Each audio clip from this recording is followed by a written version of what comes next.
오늘 본문이 있는 사도행전 17장은 사도 바울이 아테네에서 철학자들과 논쟁하는 장면을 담고 있어요.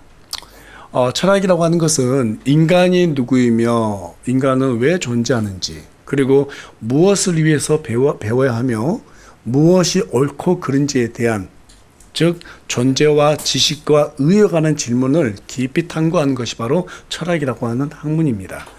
겉으로 보기에는 이러한 철학의 질문들이 우리 기독교의 가르침과 흡사하기 때문에 철학을 많이 알면 하나님을 이해하기 더 쉬울 것 같지만 실제로는 그렇지 않습니다. 왜냐하면 철학은 인간의 지식과 경험을 통해서 진리를 보려고 하기 때문에 인간의 한계를 넘지 못하지만, 기독교는 하나님의 존재를 믿는 믿음으로 진리를 보기 때문에 인간의 지적 한계를 넘어서기 때문이죠. 이 차이를 가장 잘 보여주는 대표적인 예가 바로 진화론과 창조론입니다. 진화론을 신념으로 삼는 사람들을 한번 봐보세요. 그들은 이미 그것을 믿기로 결정했기 때문에 아무리 창조론을 지지하는 증거들을 가져다 보여줘도 받아들이지 않아요? 절대 받아들이지 않습니다. 오히려 비웃거나 평가절하하려는 그러한 태도를 보이게 되죠. 그렇게 자신이 지지하는 것만은 쉽게 받아들이고 반대되는 것은 무시하는 태도에 대해서 사회심리학에서는 확증 편향이라고 합니다. 그런데 문제는 이러한 확증 편향된 태도가 우리 한국 기독교 내에서도 독보수처럼 무섭게 퍼져가고 있다는 사실이에요. 저와 여러분이 예수님을 개인의 구원자로 섬기는 까닭은 그분이 우리를 지옥으로부터 구원하기 위해서 자신의 피값으로 우리가 치러야 할 대가를 대신 지불해 주셨기 때문입니다. 그러나 오늘날 많은 사람들이 이 부분을 건너뛰고 그저 뜨거운 눈물을 흘리며 큰 소리로 주의 이름을 부르고 기도하며 찬양하면 그것으로 내가 구원받았다라고 하는 증거로 삼는 그러한 감정이 호소하는 잘못된 생각들이 너무나 널리 만연해지고 있어요. 하지만 우리 주님은 마태복음 7장 21절을 통해서 뭐라고 말합니까? 내게 주여 주여 하고 말하는 자가 다 하늘의 왕국에 들어간지는 아니하고 하늘에 계신 내 아버지의 뜻을 행하는 자라야 들어간다고 분명히 말씀하셨습니다. 하늘의 왕국은 그리스도를 믿는 믿음으로 들어가는 것이지 신념으로 들어가는 것이 아니라는 말입니다. 하지만 지금 우리 한국 교회는 선한 지식과 감정을 자극해서 구원에 관한 잘못된 신념들을 생산해내고 있습니다. 그 결과 말씀은 몰라도 교회 다니며 착하게 살면 천국에 간다고 믿는 사람들이 얼마나 교회에 가득 메우고 있는지 몰라요. 그뿐 아닙니다. 밑도 끝도 없이 하나님의 사랑과 은혜만 강조하면서 받을 때까지 구하고 찾고 두드리라고 가르치고 있어요. 정성을 다하면 너희들이 원하는 걸 다 받을 수 있다라고 얘기합니다. 새벽기도 빠지지 말라고 합니다. 그래야 너희들이 받는다고 얘기를 해요. 헌금 많이 하라고 말합니다. 그래야 너희들이 받는다. 그래서 순진한 사람들은 정성을 다해 하나님을 찾고 구하면 무엇이든지 얻을 수 있을 것이라고 하는 잘못된 신념들을 갖고 있어요. 그러나 누가복음 12장 31절은 뭐라고 말합니까? 오히려 너희는 하나님의 왕국을 구하라. 그러면 그분께서 이 모든 것을 너희에게 더하시리라 라고 그렇게 약속하고 있어요. 여러분, 성경에 기록된 모든 약속에는 뭐가 있어요? 전제, 조건이라는 것이 달려 있어요. 이것을 건너뛰고 떼쓰는 것은 신념이지 믿음이 아닙니다. 신념이지 믿음이 아니에요. 종교적 신념은 믿고 싶은 것을 믿는 것이지만 기독교의 믿음은 진리가 보여주는 것을 믿는 것입니다. 여러분 동의하세요? 이 부분을 이해하지 못하고 있기 때문에 많은 교회들이 종교적 신념에 따라서 하나님을 믿고 있다는 사실이에요. 그 결과 우리 한국 교회는 어떤 목사님 말씀에 따라서 양복 입은 무당에게 점령당한 미신 종교가 되고 말았습니다. 제가 좀 심한 말인지 모르겠지만 아무리 봐도 이 말은 지나치지 않는 것 같아요. 성경들 하는 교회가 없습니다. 정말로 많이 부족해요. 물론 때로 보면은 좋은 목사님들도 많이 계시고 덜어는 계시고 또 성경들 하는 교회들도 있습니다만 대부분의 교회들은 성경과 자신들이 믿는 신념, 즉 미신과 합쳐져서 하나의 종교를 이루고 있는 모습을 볼 때마다 오늘 본문에 보니까 사도 바울이 분노했다고 그러잖아요. 이 우상을 숭배하는 거 보고 분노했다라는 거예요. 저와 여러분이 정말로 하나님을 사랑하는 사람들이고 정말로 기독교인이라고 자부한다면 이런 잘못된 미신 종교를 하고 있는 교회들 보고 마음에 분노를 품어야 돼요. 분노를 품어야 돼요. 여러분, 종교란 나를 위해 하나님을 찾아가는 곳이에요. 내 이익을 위해서 하나님을 찾아가는 곳이에요. 때문에 종교적인 교회들은 하나님께 관심을 끌기 위해서 엘리야와 바알 대언자들이 서로 어때요? 대결할 때 이 바알의 대언자들이 어떤 모습을 보였습니까? 큰 소리로 부르짖고 칼로 자기들 몸을 베서 피를 철철 흘리고 뭔가 시끄럽게 몸부림치는 그런 모습들을 보여요. 이 모습이 과연 오늘날 우리 기독교와 뭐가 다릅니까? 집회할 때 막 깔깔깔 웃고 막 뒹굴고 뒤로 넘어지고 막 큰 소리로 부르짖고 이상한 행동들을 막 하잖아요. 세상 사람들이 이거 보고 뭐라고 그래요? 미쳤다고 하지 않습니까? 그런데 자신들은 그게 진짜한 거예요. 여러분, 이게 바로 미신 종교예요. 내가 그렇게 하면 하나님의 관심을 끌겠지 이렇게 생각하는 거예요. 이게 바로 종교들의 속성이란 말이에요. 다시 말하지만 종교는 내가 하나님께 찾아가는 거예요. 거기에서부터 미신 종교가 시작되는 겁니다. 그러나 기독교는 여러분, 준비된 사람들에게 하나님이 찾아오는 곳이기 때문에 성경적인 교회는 거룩한 신부로서 겸손하게 그분을 기다리는 곳입니다. 이 부분을 분별하지 못하기 때문에 사람들이 한 번뿐인 그 인생을 마귀에게 허비당하고 마는 거예요. 여러분, 우리 교회가 종교적인 교회가 되길 바라세요? 아니면 성경적인 교회가 되길 바라세요? 그렇다면 인간의 신념에서 벗어나야 돼요. 오직 믿음으로 걸어가야 합니다. 동의하십니까? 그래서 오늘은 종교적 신념에서 믿음으로라는 주제로 여러분과 함께 말씀을 나누기를 원합니다. 오늘 말씀 나눌 때 저와 여러분이 철저하게 종교적인 신념에서 벗어나서 성경에 기록된 하나님의 요구대로 믿음의 길을 걷겠다고 작정하는 그런 귀한 시간이 되기를 간절히 소망합니다. 아테네라는 도시는 에게 피라에우스라는 항구 도시와 8km밖에 떨어지지 않는 아주 가까운 도시입니다.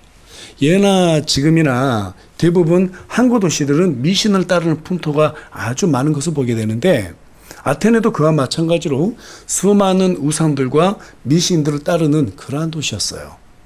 아테네는 아테나라고 하는 여신을 기념하기 위해서 붙여진 이 도시의 이름이었습니다.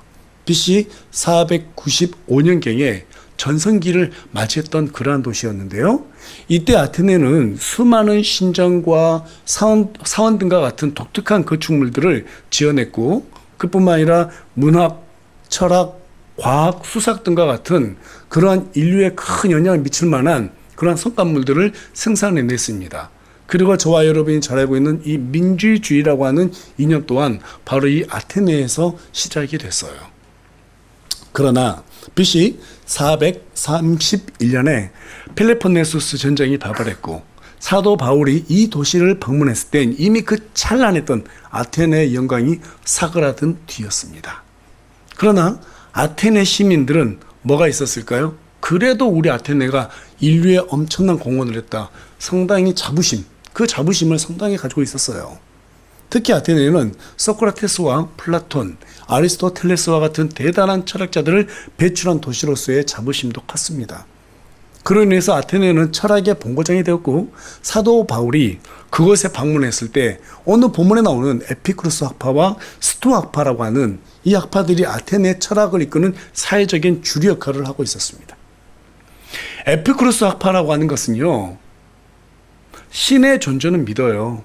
하지만 신은 인간의 삶에 절대로 개입하지 않고 모든 인간은 죽으면 영혼이 멸절된다라고 그렇게 믿어왔습니다. 한편 스토아학파는 우주와 자연이 하나의 신이라고 주장하는 범신론을 주장했기 때문에 모든 것은 자연의 법칙, 즉 운명에 따라서 결정된다라고 하는 이 운명론을 믿었어요. 그런 그들에게 어느 날 한 낯선 사람이 와서 예수 그리스도와 그리고 이 부활에 대해서 선포합니다. 아테네 철학자들 입장에서 이 바울의 복음은요, 아주 낯설고 생소할 수밖에 없었어요. 이해하기가 상당히 힘들었어요. 그래서 그들은 사도 바울에게 뭐라고 말합니까? 18절 가서 보니까 이 말쟁이가 무슨 말을 하느냐며 무시합니다. 그런데 그들 중에서 다른 몇몇 사람들은요, 바울을 이방신을 전하는 자로 그렇게 여겼습니다. 당시 아테네 사람들은요, 신이 모든 환경을 통제한다라고 그렇게 믿었기 때문에 그 중에서 대표적인 12신, 여러분 잘 알고 있는 제우스라든지 아폴로라든지 헤라, 이런 12신을 갖다가 올림푸스라고 하는 이 산에 모시고 있었어요. 뿐만 아니라 그 외에도 3만에 달하는 신들을 섬기고 있었습니다. 3만. 어마어마하죠? 그러니까 모든 환경은 전부 다 신들에 의해서 통제된다고 믿었단 말이에요. 그런데 죽음에서 사람을 부활시키는 신이 있다는 것은 여지껏 그들은 들어보지도 못했다라는 거예요. 때문에 그들은 사도 바울이 부활의 신을 자기들에게 소개하기 위해서 왔다라고 그렇게 생각했던 거예요. 아무튼 그 내용이 생소하기도 해서 그들은 사도 바울을 종교, 윤리, 도덕적인 문제들을 판단하는 아레오바고라고 하는 법정으로 데려가서 좀 더 자세하게 듣기를 원했습니다. 그 내용이 19절에 기록되어 있죠. 그들이 바울에게 이와 같은 기회를 준 까닭은 복음에 관심이 있어서일까요? 아니었어요. 아테네 지역에 사는 사람들의 특성 때문에 그와 같은 기회를 준 것으로 보입니다. 그 특성이 무엇인가? 우리 다 같이 21절 한 목소리 읽도록 하겠습니다. 시작.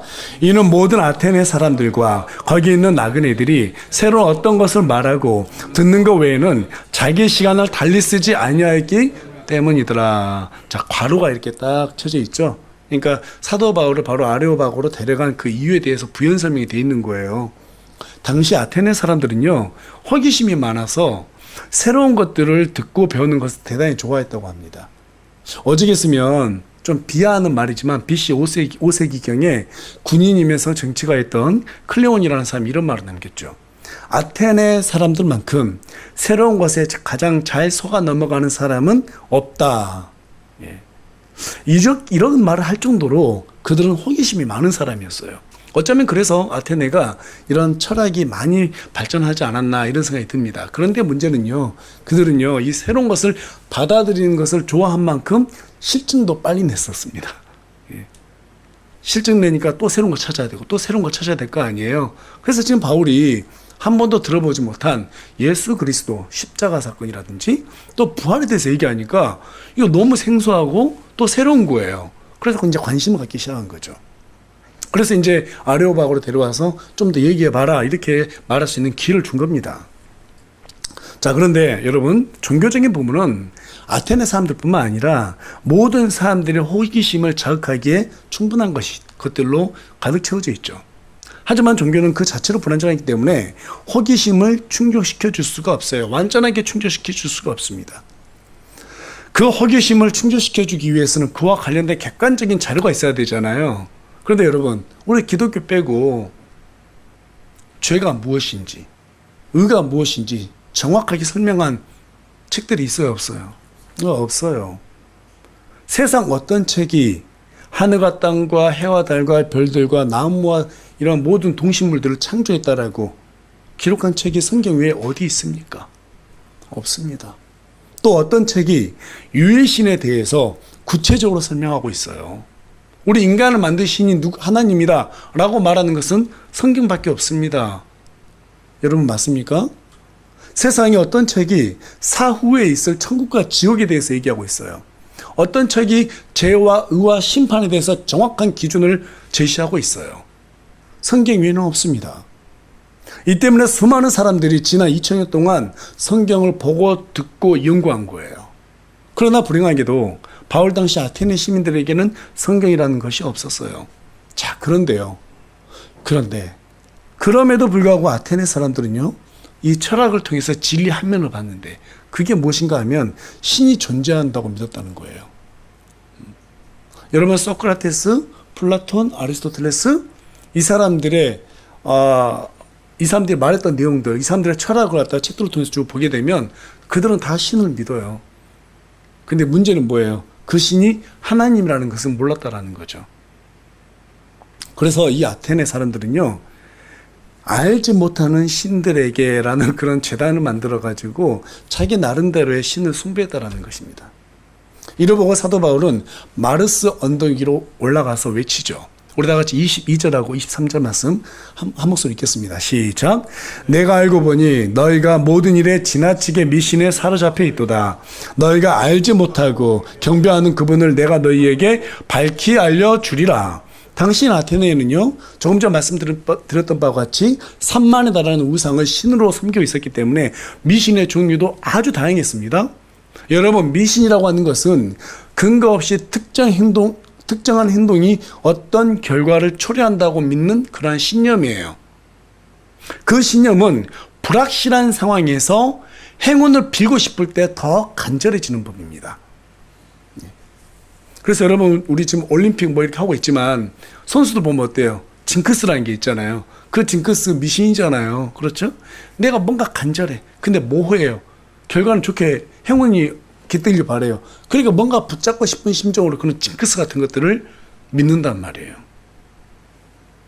한 예로 들면 부모님 살아가 계실 때는요, 생신도 안 챙기던 자식들이 제사날만 되면은 거하게 제사상 차려가지고 절하고 제사 잘 지냅니다. 그렇죠? 네. 왜 그럴까요? 죽은 부모가 자기들에게 제사 안 지내면 해코지 할지 모른다라고 하는 그러한 생각 때문이죠. 네. 살아계실 때는 전혀 모른 체 하고 돌아가시고 난 다음에는 해코지 할까봐 무서워가지고 제사상 차리고. 이게 참 인간의 오류 아닙니까? 네. 결국 미신에 사로잡힌다는 것은요, 불행한 일이 나에게 생길지도 모른다고 하는 이 두려움에 사로잡히는 거예요. 다시 한번 말씀드립니다. 미신에 사로잡힌다고 하는 것은 불행한 일이 생길지도 모른다고 하는 두려움에 사로잡히는 거예요. 다시 말해서 미신은 두려움에 사로잡히는 겁니다. 염려가 있기 때문에 이 미신을 믿는 거예요. 일제도 여러분께 말씀드렸지만 심리학자들의 말에 따르면 인간의 모든 감정이 두려움에서 시작된다라고 여러분들께 한번 전달한 적이 있습니다. 따라서 앞날에 대한 염려가 많은 사람이 미신에 사로잡힐 확률이 높아질 수밖에 없는 거예요. 그래서 미신은 어디에나 엉겨 붙어 가지고요, 비정상적인 신념을 만들어낼 수 있다는 거예요. 이를테면 미신이 카톨릭으로 들어갔을 때 사람들은 황금함에 동전이 땡그랑하며 떨어지는 소리를 듣게 되면 지옥으로 떨어진 조상들이 천국으로 옮겨진다고 하는 면죄부와 같은 엉터리 교리들을 믿었어요, 안 믿었어요?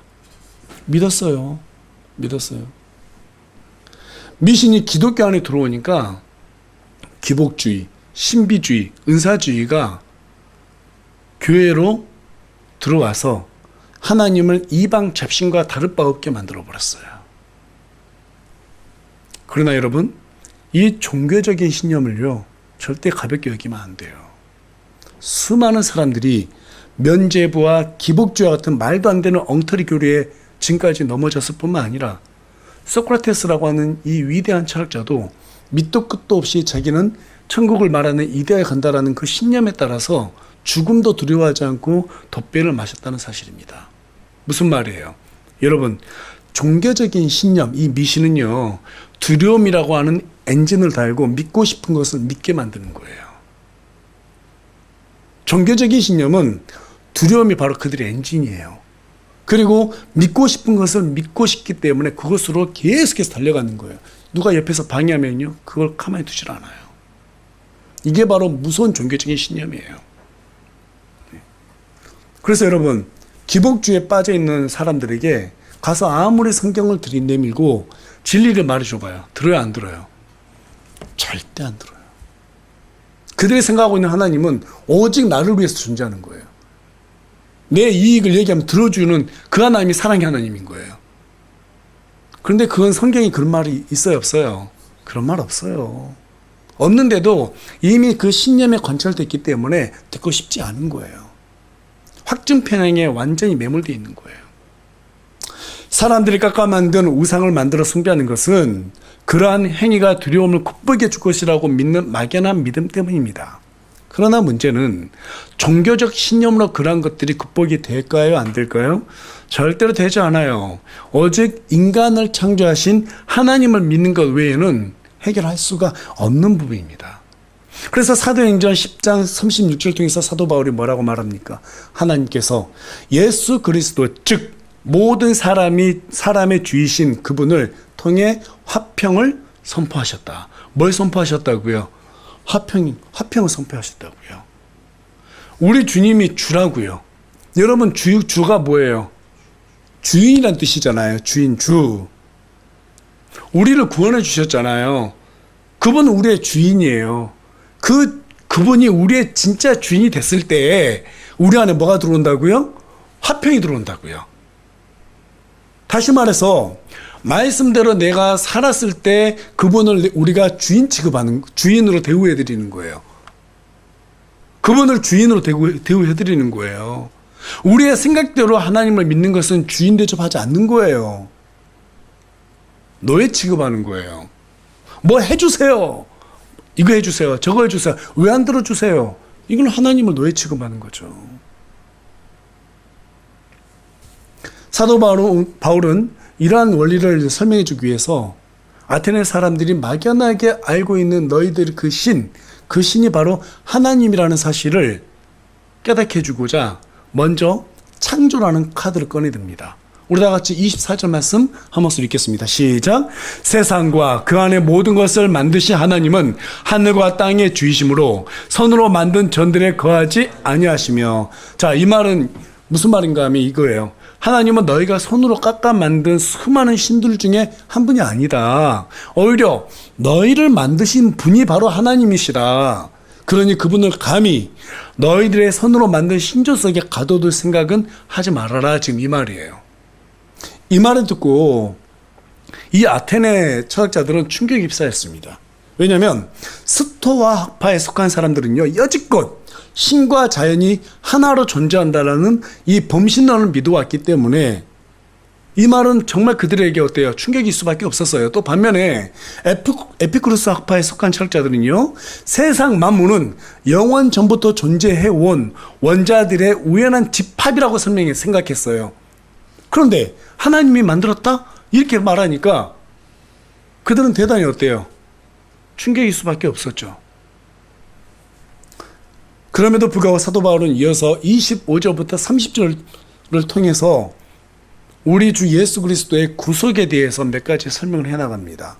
25절하고 26절에 가서 보면 사도 바울이 뭐라고 말해요? 인류는 하나님에 의해서 창조됐고 그 다음에 같은 조상을 가진 우리는 후손이다. 자, 이렇게 얘기하는 거예요. 당시 아테네 사람들은 자신들이 그리스 남부에 위치하고 있는 아티카라고 하는 도시가 있는데 그곳의 번태 흙에서 자신들이 생겨났기 때문에 다른 사람들과 자신들이 다르다는 것을 하나의 자랑거리, 즉 자부심으로 여겨왔어요. 그런데 지금 바울이 뭐라고 말하고 있어요? 인류가 하나님에 의해서 창조됐을 뿐만 아니라 한 조상, 즉 다윗의 후손이라고 지금 말하니까 심기가 불편했을까요? 불편하지 않았을까요? 불편했죠. 여러분, 사람들이 어디에서 분노를 터뜨려요? 자신들의 자부심을 건드리면 분노가 쏟아져 올라오잖아요. 그렇죠? 아니, 우리가 하나님에 의해서 창조됐는데 한 사람이 후손이라고? 이게 무슨 말이야? 자, 그런데 28절에서 사도 바울은 우리가 그분 안에서 살고 움직이며 존재한다라고 또 그렇게 얘기하거든요. 에피쿠로스 학파는요, 신이 인간의 일에 절대 관여한다 안 한다? 관여하지 않는다고 믿어왔기 때문에 이 바울의 이 말을 갖다가 받아들인다는 것은 쉽지 않았습니다. 자, 그런데 계속해서 30절에서 사도 바울은 너희가 여지껏 하나님을 모르고 우상을 숭배해왔지만 몰랐기 때문에 하나님께서 눈 감아줬다. 그런데 이제는 내가 선포한 이 말을 너희가 들었기 때문에 이 우상 숭배하는 일을 그치고 너희들의 죄를 하나님께 용서를 구해라. 회개해라. 자, 이렇게 얘기하는 거예요. 잘 받아들였을까요? 아니죠. 아테네 사람들은 인간이 드리는 희생 제사를 통해서 신들의 기쁨을 살 수 있었다고 믿었어요. 또 뿐만 아니라 언제든지 사람의 손으로 신들을 새겨 만들 수 있다라고 여겼기 때문에 사도 바울의 말과는 정면으로 대치하고 있었어요. 그래서 반감을 사지 않을 수가 없었죠.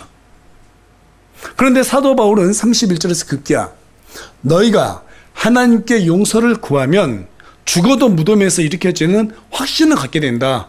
부활하게 된다. 라고 이런 부활의 메시지를 전하게 됩니다. 그러자 사람들은 미신을 따르기 위해서 부활을 조롱하는 사람과 바울의 말에 뭔가 일리가 있다라고 생각해서 좀 더 들어보자라고 말하는 사람으로 딱 구분이 되죠. 이처럼 여러분, 복음이 들어가면 하나님을 대적하는 사람하고 하나님 믿는 사람으로 구분이 돼요. 확연하게 구분이 됩니다. 어딜 가나 예외일 수가 없어요. 여러분, 죽음을 두려워하는 사람들에게 부활을 얘기하면 좋아해야 돼요? 안 좋아해야 돼요? 당연히 좋아해야 되잖아요. 앞서 여러분들께 말씀드렸다시피 이 미신이라고 하는 것은 두려움에 대해 염려에서 온 거잖아요. 인간에게 가장 두려운 게 뭐예요? 죽음이죠. 죽음이죠. 예. 그런데 여기에서 부활을 선포했어요. 그러면 듣기 좋은 말이 돼야 되거든요. 그런데 그들은 그것을 거부했어요. 심지어는 조롱했어요. 왜냐하면 아테네 사람들에게 있어서 인간의 육체라고 하는 것은 처음부터 속되고 악한 것으로 여겨왔기 때문입니다. 그런데 그 악한 것이 부활한다고 하니 바울의 말을 받아들일 수 없었던 것이죠. 바로 이런 태도를 확증 편향된 태도라고 여러분들께 말씀을 드렸는데, 이런 확증 편향도 믿음 때문에 생겨난 논리입니다. 자신들이 믿고 싶은 것을 신념으로 가져가고 있기 때문에 바로 이런 태도가 생겨나는 거예요. 물론 거기에 근거가 있어요, 없어요? 없어요. 근거라고는 없습니다. 오랫동안 다만 그렇게 믿어왔기 때문에 그것을 지켜내고 싶은 거예요. 그래서 사도 바울은 십자가를 선포함이 멸망하는 자들에게는 어리석은 것이지만 구원받은 우리에게는 하나님의 권능이라고 말했습니다. 여러분, 아테네 사람들이 하나님을 아는 길에 도달하지 못한 까닭은 인간의 지성을 강조했기 때문입니다. 인간의 지혜를 강조했기 때문이에요. 인간의 이러한 지성과 지혜는 현실 속에서 신념만 만들어낼 뿐이지 그 현실의 벽을 넘어설 수 있어요, 없어요? 넘어설 수 없습니다. 따라서 자기 신념이 강한 사람은요, 하나님을 만날 수가 없어요. 하나님을 얻지 못합니다. 자, 그렇다면 하나님을 안다고 하면서도 종교적인 신념을 붙잡는 사람들은 어떤 사람일까요? 광야에서 금송아지를 숭배했던 이스라엘 백성들 구원 받았어요, 안 받았어요? 다 구원받은 사람들이에요. 예. 그런데 그 사람들이 지금 왜 금송아지를 숭배했어요? 내 힘으로 하나님을 찾아가려고 노력했기 때문에 그렇습니다. 그 광야에서 모세가 없으니까 두려웠거든요. 자신들을 보호해줄 인도자가 없다고 생각하니까 그 두려움을 극복하기 위한 자기들의 어떤 지혜를 금송아지로 대변한 거예요. 여러분, 이게 바로 미신의 정체라니까요. 저는 지난 6년 동안 이 종교와 기독교에 관한 내용을 수차례 여러분들께 설교를 해왔습니다. 왜냐하면 이게 정리가 안 되면요, 성경을 바로 볼 수가 없거든요. 이게 깨끗이 정리되지 않으면 안 돼요. 그간 우리가 얼마나 잘못된 간증들, 잘못된 설교들을 통해서 종교적인 하나님에 대해서 알고 있었어요. 그걸 완전하게 리셋시키지 않으면요, 성경을 정말 볼 수가 없어요. 진실하게 볼 수가 없습니다. 그런데 오늘 다시 한번 이와 같은 설교를 여러분들께 한 번 더 반복하는 것은 인간의 두려움이 종교심과 아주 밀착되어 있고 우리가 거기에서 벗어나기가 쉽지 않기 때문에 그래요. 두려움이 생기면은요, 내가 믿고 싶은 걸 믿게 돼요. 그래서 우리 하나님께서 여호수아에게 찾아와서 뭐라고 말씀하셨어요? 용기를 내라고 그러잖아요. 기드온에게서 찾아와서 뭐라고 말합니까? 용기를 내라고 그러잖아요. 우리 그리스도인들은요, 믿음의 용기가 없으면 전부 다 종교성을 따라가게 돼요. 나도 모르게 성경 없는 하나님을 쫓아가게 돼요. 그래서 우리 예수님께서 신약 성경을 통해서 우리에게 어떤 명령을 하셨어요? 염려하지 말라. 마태복음 6장 읽어보세요. 염려하지 말라. 너희가 염려함으로 너희 길을 한전하 다 할 수 있겠느냐. 염려한다고 그래서 다음날에 뭐가 바뀌냐는 거예요. 염려한다고 해서 뭐가 어떤 변화가 있어요? 여러분 막 염려하면 뭔가가 변화가 됩니까? 왜 사람들이 염려한지 아세요? 이유는 간단해요. 내가 그마저도 이렇게 산 것을 염려했기 때문이라고 믿는 미신 때문에 그래요. 염려했기 때문에 그 어려운 일들이 지나갔다라고 믿는 잘못된 미신을 따르기 때문에 그렇습니다. 여러분 염려 안 해도요. 하나님께서 보호해 주시면 그 모든 일들 다 넘어갑니다. 염려했기 때문에 그런 일들이 잘 된 게 아니에요. 해결된 게 아니에요. 오늘 저와 여러분이 어떤 부분을 해결해야 되냐면 염려했기 때문에 내가 지금까지 살아온 일들의 문제점이 해결됐다라고 생각하는 그 무의식을 완전히 제거시켜야 돼요. 모든 것은 하나님의 은혜다. 하나님께서 나를 쓰고자 지금 이 시간까지 나를 용서하고 나를 보호해 주셨다. 이렇게 믿는 믿음이 참된 믿음이에요. 여러분 동의하십니까? 예. 이것을 떼어내지 못하면 구원은 받았어도 이스라엘 백성들처럼 하나님과 세상을 겸하여 섬기다가 인생을 허비하게 됩니다. 저는 그게 가장 걱정이 돼요. 나중에 우리 하나님께서 저를 부르셨을 때 그때 그리스도의 심판석 가서 너 왜 양들에게 이 부분에 대해서 얘기 안 했어? 왜 그들이 인생을 허비하도록 너 놔뒀어? 이 말을 들을까 봐 제일 걱정이 돼요. 그래서 저는 여러분을 저의 도구로 쓰고 싶지 않아요. 하나님의 도구가 되길 바랍니다. 진심이에요. 인간의 도구가 되잖아요? 그러면 여러분들 전부 다 뭘 따라가냐면요. 사람 따라가요. 사람 따라가기 위해서 자기의 방법을 또 생각해요. 하나님의 방법을 멀리 한단 말이에요. 성경 안 봐요. 사람한테만 잘 보이면 되니까. 그러면 우리 교회는 종교가 되는 거예요. 여러분 많은 교회들을 보세요. 목사 따라가는 교회들 다 종교가 돼버립니다. 사람 따라가면 안 돼요. 목사가 성경 말씀에 기초해서 여러분들에게 질서를 얘기하고 여러분에게 하나님의 뜻을 전달하면 그 부분에 대해서는 반드시 순종해야 되는 거예요. 맞죠? 그러나 인간적인 방법을 제시하면서 이렇게 해라 저렇게 해라 내 종으로 만들려고 하잖아요. 그럼 여러분은 하나님의 종이 아니라 사람의 종이 돼버리는 거예요. 그건 교회가 아니에요. 그건 종교예요. 하나님 믿는 거 아니에요. 사람 믿는 거예요. 이게 아주 작은 차이라니까요. 아주 작은 차이예요. 여러분 참된 성도로 살아가기를 원하세요? 우리 교회가 성경적인 교회로 성장하기를 바라세요? 자, 그렇다면 내가 하나님을 도울 수 있다라고 하는 생각 버리세요. 내가 내 힘으로 그분을 찾아가려고도 애쓰지 마세요. 사람은 누구나 이런 생각을 하면 반드시 하나님이 원하는 것이 아니라 내가 원하는 일을 찾게 돼 있습니다. 반드시요. 하나님의 뜻은 저와 여러분이 하나님의 말씀에 순종할 준비가 되어 있는 것입니다. 그렇게 준비가 되어 있으면 하나님께서 찾아오세요. 반드시 찾아오세요. 그것을 우리가 어떻게 할 수 있습니까? 우리 다 같이 요한복음 4장 23절 말씀 한 목소리 읽겠습니다. 시작. 그러나 참되게 경배하는 자들이 영과 진리로 하나님 아버지께 경배할 때가 오는데 바로 지금이라. 이는 아버지께서 자기에게 그렇게 경배하는 자들을 찾으시기 때문이라.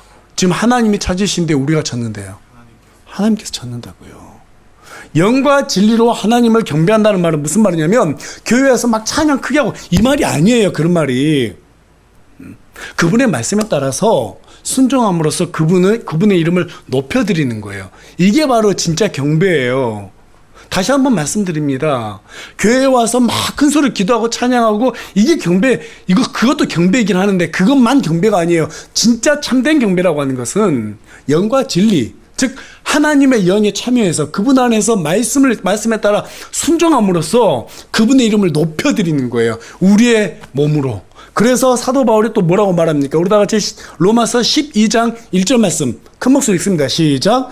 그러므로 형제들아 내가 하나님의 긍휼에 힘입어 너에게 간청하노니 너희는 너희 몸을 거룩하고 하나님께서 받으실 만한 살아있는 희생물로 드리라. 그것이 너희의 합당한 섬김이라.